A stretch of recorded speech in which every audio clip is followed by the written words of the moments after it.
Welcome student. आज हम इस क्वेश्चन को सॉल्व करने वाले हैं। ये सर्किट बेस्ड प्रॉब्लम है। तो ये आपका साइकिल टेस्ट 1 में भी पूछा गया था क्वेश्चंस, तो इसको हम लोग अच्छे से सॉल्व करते हैं। इस क्वेश्चन को बनाने के लिए बहुत सारे मेथड्स होते हैं, तो हम लोग एक मेथड को फॉलो करेंगे। आप जिस भी मेथड से बना रहे हैं तो आंसर्स सबके सेम आने वाले हैं, ठीक है। तो मैं जिस मेथड से बताने जा रहा हूँ उसका बेसिक चीज मैं बता देता हूँ। सबसे पहले सपोज कीजिए ये आपका एक रजिस्टर है और इससे करंट इस तरफ फ्लो कर रहा है, ठीक है। तो हम इसमें एज्यूम करते हैं अपना डायरेक्शन, करंट का डायरेक्शन। तो मान लीजिए मेरा करंट का डायरेक्शन हम एज्यूम किया है सेम डायरेक्शन में जो सर्किट में करंट फ्लो कर रहा। तो इस कंडीशन में हम इसको लेंगे प्लस आई आर, ठीक है। मतलब वोल्टेज राइज लेंगे, voltage V equal to I R होता है ना, उसी के अकॉर्डिंग दिया गया है, ठीक है। अगर मान लीजिए एक रजिस्टर है जिसमें करंट का डायरेक्शन इस तरफ है लेकिन हम अपोजिट डायरेक्शन आ रहे, उसके अपोजिट आ रहे, तो माइनस आई आर लेंगे। समझ में आया? ठीक है। ये तो हो गया रजिस्टर केस है, बट इसमें सेल भी तो होता है। तो जब सेल होगा तो सेल कैसे डिसाइड करेंगे? मान लीजिए ये सेल है, ये माइनस है या प्लस है। तो अगर हम माइनस से प्लस जा रहे हैं, माइनस यानी नेगेटिव टर्मिनल से पॉजिटिव टर्मिनल जा रहे, in that case we take plus E, ठीक है। मतलब माइनस से प्लस गए। और अगर मान लीजिए प्लस से माइनस जाएंगे, प्लस से माइनस जाएंगे, तो इस कंडीशन में हम लोग माइनस ई लेंगे। आई होप आपको समझ में आया होगा। ये रूल हम लोग अप्लाई करेंगे इस सर्किट में और इसको सॉल्व करने की कोशिश करेंगे, जिसमें हमको I1, I2 और I3 निकालना है, ठीक है। जिसमें से हम लोग केवीएल अब रूल अप्लाई करने वाले हैं। केवीएल रूल क्या कहता है?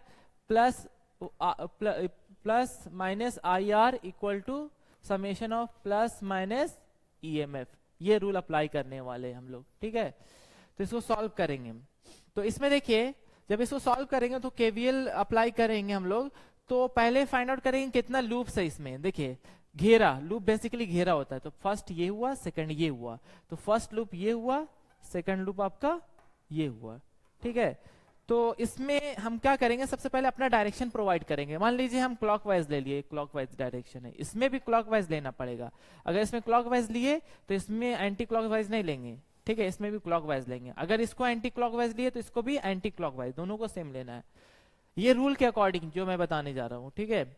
अब इसे सॉल्व करने वाले तो यहाँ पर देखिए दो लूप बने ना, दो इक्वेशंस बनेंगे।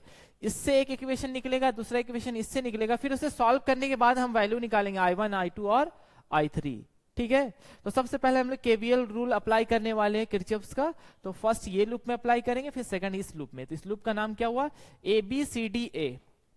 अगला स्लाइड में चलते हैं। Apply KVL in loop ABCDA, ठीक है।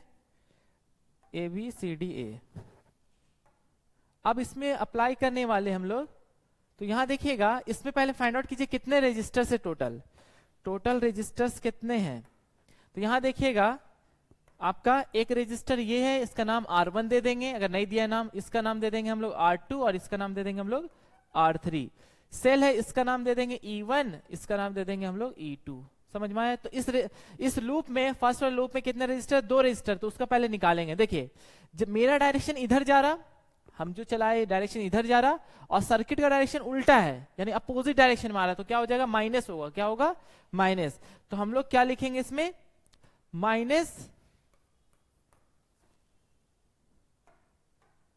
माइनस आपका I1 R1, ठीक है।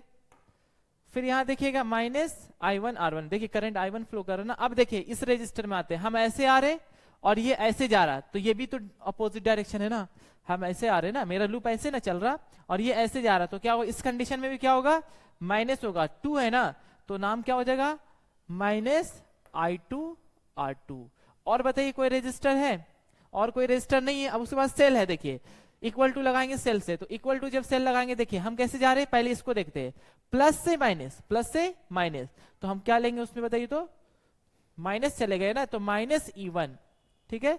फिर आइए यहां पर, ये सेल में आइए, मेरा डायरेक्शन ऐसे ना मूव कर रहे हैं हम। जब हम ऐसे आएंगे, इसको नहीं देखना है आपको, आपका डायरेक्शन सेल जो है, सेल का जो वैल्यू निकलेगा और जो हम इक्वेशन में पुट करेंगे वो आप जो डायरेक्शन मूव कर रहे हैं उसके अकॉर्डिंग।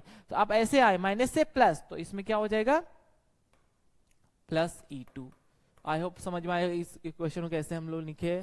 चलिए पहले रजिस्टर का वैल्यू कितना है जी? ये 2 ओम है, ये 3 ओम है। तो हम लिखेंगे -2R1 2I1 -3I2 equal to E1 आपका कितना दिया हुआ है, E1 का वैल्यू आपका 12 दिया हुआ और ये 10 दिया हुआ है, ठीक है। तो 12 -12 प्लस 10, अब इसको सॉल्व कीजिए पहले। -2I1 -3I2 -12 प्लस 10 कितना होता है, -2। अब माइनस कॉमन लेंगे हम लोग, तो 2I1 plus 3I2 equal to -2 minus minus cancel, तो 2I1 plus 3I2 equal to 2। ये इक्वेशन नंबर 1, ठीक है। मेन इक्वेशन निकल गया पहला पार्ट से, ठीक है। चलिए अब हम लोग क्या करने वाले, दूसरा लूप में जाने वाले। तो दूसरा लूप ये, इसका नाम क्या है, ADEFA। क्या नाम है, ADEFA। तो अप्लाई करेंगे, apply KVL in loop ADEFA, ठीक है। यहां जब अप्लाई करेंगे तो पहले रजिस्टर का वैसे ही लिखेंगे, रजिस्टर का पहले लिखेंगे। तो कितने रजिस्टर से बताइए, तो 1 2 2 रजिस्टर है। इसमें आपका I2 फ्लो कर रहा है, इसमें आपका I3 फ्लो कर रहा है। देखिए इसमें I2 जा रहा है, इसमें I3। अब देखिए जब I2 इस तरफ जा रहा है, हम भी इस तरफ जा रहे हैं, तो प्लस होगा तो माइनस होगा, प्लस होगा ना। तो इसमें हम लोग लिखेंगे plus I2 R2 plus I2 R2, ठीक है। उसके बाद आइएगा, यहां देखिएगा दूसरे वाले में, यहां देखिए हम ऐसे जा रहे हैं या ऐसे जा रहा, अपोजिट हो गया ना। देखिए मेरा डायरेक्शन इधर है, I3 का डायरेक्शन इधर है, तो -I3 R3 -I3 R3 equal to, ठीक है, इक्वल टू। अब सेल देखेंगे कितने सेल है, बताइए कितने सेल है, यहाँ एक ही सेल है देखिए। और मेरा डायरेक्शन ऐसे है ना, तो हम प्लस से माइनस जा रहे हैं, तो क्या लिखेंगे, माइनस, इसका नाम क्या था, E2 -E2, ठीक है। तो लिखेंगे -E2, ठीक है। अब रेजिस्टर कितना था, यहां देख लीजिए एक बार, ये 3 ओम है और ये 4 ओम है और ये 10 है। तो 3 ओम I2 का लेंगे, तो यहां प्लस 3I2 और -4I3 इक्वल टू -10। वहां पर 10 था, आप देख लीजिए एक बार, देखिए यहां पर 10 है, यहां पर I2 के साथ 3 है और I3 के साथ 4 है, 10 3 4, ठीक है ना, समझ में आया। अब देखिए यहां पर जो वैल्यू आया 3I2 -4I3 इक्वल टू -10, ये इक्वेशन नंबर 2। लेकिन जब सॉल्व करते हैं हम लोग, 2 वेरिएबल और सॉल्व करते हैं, तो आपको याद होगा कि x plus Y equal to 10 अगर मान लिखे है, दूसरा equation 2x plus 3y equal to 20 मान लीजिए। तो हम लोग वेरिएबल 2 होते थे, तो x होता था, एक दूसरा y होता था। अब देखिए मेन इक्वेशन हम सॉल्व जब करेंगे इक्वेशन को, ये 10th का मैथमेटिक्स का है, तो अब देखिए पीछे में आइए, इसमें I1 और I2 है और उस इक्वेशन में क्या है, I2 और I3 है। इसका मतलब वेरिएबल एक इंक्रीज कर गया। तो हम लोग क्या करेंगे, 2 वेरिएबल बनाने की कोशिश करेंगे। जैसे फर्स्ट इक्वेशन में क्या लिखा हुआ, I1 और I2 के फॉर्म में है ना, तो दूसरे इक्वेशन को कोशिश करेंगे वो I1 I2 के फॉर्म में आ जाए। तो हम बताइए किसको चेंज करेंगे, दूसरा इक्वेशन में I3 को रिप्लेस करना पड़ेगा ना। तो I3 को रिप्लेस करने के लिए हम क्या यूज करेंगे, KCL अप्लाई करेंगे। क्या करेंगे, KCL। या तो यहां अप्लाई कीजिए आप, या फिर यहां अप्लाई किए। मान लीजिए यहां पर अप्लाई करते हैं, तो KCL क्या कहता है, incoming current equal to outgoing current. Incoming कौन आ रहा, I1 आ रहा, और जा कौन रहा, I2 और I3। तो इसका इक्वेशन क्या होगा बताइए, इक्वेशन जो होगा, I1 आ रहा था और I2 और I3 क्या हो रहा था, जा रहा था। तो incoming equal to outgoing, sum of outgoing, ठीक है। तो ये क्या है, apply KCL at point B A था ना, ए, समझ में आया। अब KCL क्यों लगाए, बिकॉज हमको I3 यहां से रिप्लेस करना, तो I3 इक्वल टू क्या हो जाएगा, I1 minus I2, equation number 3।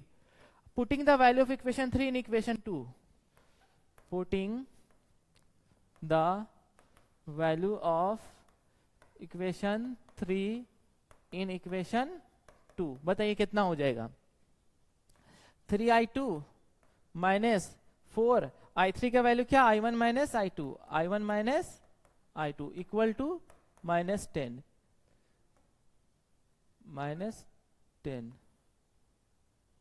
ठीक है। अब उसके बाद देखिए इसको थोड़ा एक्सपैंड कीजिएगा, -4 I1 हो जाएगा और माइनस माइनस +4 I2 हो जाएगा इक्वल टू -10। सॉल्व कीजिए I2 -4I1 हो गया, और ये 3 + 4 7I2 इक्वल टू -10। ये इक्वेशन नंबर आप मान लीजिए मेन इक्वेशन है, इक्वेशन नंबर 4। अब देखिए सॉल्व जब करेंगे इक्वेशन 4 फाइनल आ गया है, तो इक्वेशन 1 और 4 को सॉल्व करेंगे। क्यों बताइए तो, क्योंकि इक्वेशन 1 में आपका I1 और I2 है, और इक्वेशन 4 में भी क्या है, I1 और I2 है। तो ये सॉल्व होके आपको वैल्यू देगा, I1 का वैल्यू देगा और I2 का वैल्यू। तो इक्वेशन फिर से हम लिखेंगे अगेन, तो यहाँ 2I1 + 3I2, 2I1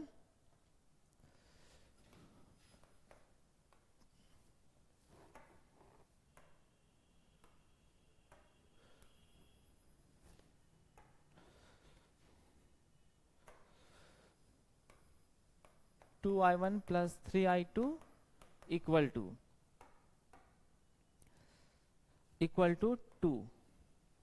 टू 2, ये इक्वेशन है।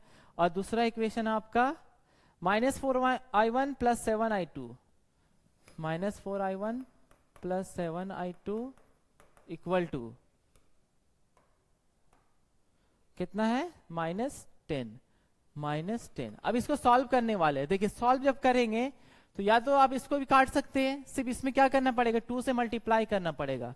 2 में से इसमें क्या करना पड़ेगा, आपको मल्टीप्लाई करना पड़ेगा इसको 1 से। तो 2 से करेंगे तो कितना हो जाएगा, 4I1 हो जाएगा। 2 से करेंगे तो +6I2 हो जाएगा इक्वल टू 4। 2 से सब करेंगे, ये 4 हो गया, ये 6 हो गया, 4। 1 से करेंगे -4I1 + 7I2 इक्वल टू -10। ठीक है, अब सॉल्व कीजिए, ये दोनों कट गया। ठीक है, ये कट गया, ये जोड़ेंगे तो कितना होगा, 6 6 12 13, यानी 13I2 इक्वल टू -10 + 4 -6, तो I2 कितना आया, -6/13। कितना आया, -6/13। अब देखिए ये तो आ गया, I2 का वैल्यू आ गया, और माइनस का मतलब जो डायरेक्शन सर्किट में दिया हो ना I2 का डायरेक्शन, वो अपोजिट होगा। जैसे इस तरफ दिया हो तो इस तरफ होगा। ठीक है, और ये वैल्यू आपका I2 का आ गया। उसके बाद क्या करेंगे, हमको I1 का वैल्यू निकालना है। तो ये इसका वैल्यू कहां पुट कर देंगे, कोई भी इक्वेशन में। ठीक है, हम लिख देते हैं putting the value of equation, putting the value of I2 in equation 1। तो ये इक्वेशन 1 था ना, तो इसको लिख लेंगे 2I1 + 3I2 इक्वल टू 2। ठीक है, अब यहां पर देखिएगा हमको वैल्यू किसका पुट करना है, I2 का। तो +3 -6/13 इक्वल टू 2। तो 2I1 plus into minus, plus into minus आपका क्या हो जाएगा, माइनस हो जाएगा। Plus into minus minus, 6 into 3 18/13 equal to 2। तो 2I1 इक्वल टू 2 + 18/13। एलसीएम लीजिएगा तो 13 आएगा, तो नीचे 1 लिख दीजिए। 13 इंटू 2 26, अब प्लस 13 एक बार में तो 1 इंटू 18 18, तो कितना हो गया 2I1 इक्वल टू 26 36 46 44/13। इसका मतलब I1 कितना हो जाएगा जी, I1 कितना हो जाएगा 44/13 इंटू 2, काटिएगा तो 22। तो I1 का वैल्यू आया 22/13। I1 का वैल्यू कितना आ गया 22/13 एम्पियर, यानी I1 का डायरेक्शन सही दिया हुआ है। ठीक है, यहां तक समझ में आया। अब देखिए हम लोग I2 निकाल लिए, I1 निकाल लिए, I2 और I1 निकाल लिए। ठीक है, अब हम लोग क्या निकालना है, लास्ट में I3 निकालना है। तो I3 KCL वही लगाए हुए हम लोग, incoming equal to outgoing use करेंगे। तो देखिए I1 equal to I2 plus I3 है, तो I3 निकल जाएगा ना इसमें। तो हम इक्वेशन बनाए भी थे, देखिए यहां पर इक्वेशन 3 KCL लगाए थे ना, तो यूज करेंगे from equation 3, from equation 3। From equation 3 आपका क्या था बताइए तो, ये अब इससे पहले था ना, हाँ, I3 equal to I1 minus I2, I3 equal to I1 minus I2। I1 हम लोग निकाल चुके हैं। I1 का वैल्यू कितना है आपका, यहां पर दिया हुआ आप 22/13, और I2 का वैल्यू कितना दिया हुआ है, I2 का वैल्यू सॉल्व किया ना, -6/13, -6/13। देखिए साइन जो दिया वैसे ही लेना है, साइन का मतलब तो समझा दिया, बट कैलकुलेशन में जो नेगेटिव है नेगेटिव ही लेना है। 22/13 माइनस माइनस प्लस 6/13। सॉल्व करेंगे तो एलसीएम सेम आएगा 13 और 22 प्लस 6 तो कितना हो गया 28/13 एम्पियर। ये I3 आ गया। ठीक है, तो हम लोग का I1 भी निकल गया, I2 तो निकला हुआ है और I3 भी आपका निकल गया। ठीक है, आई होप आपको समझ में आया होगा। बट नेगेटिव आ जाता है इसका मतलब क्या हुआ, आपका आंसर गलत नहीं हुआ, इसका मतलब जो डायरेक्शन करंट कर दिया वो क्या होगा, अपोजिट होगा।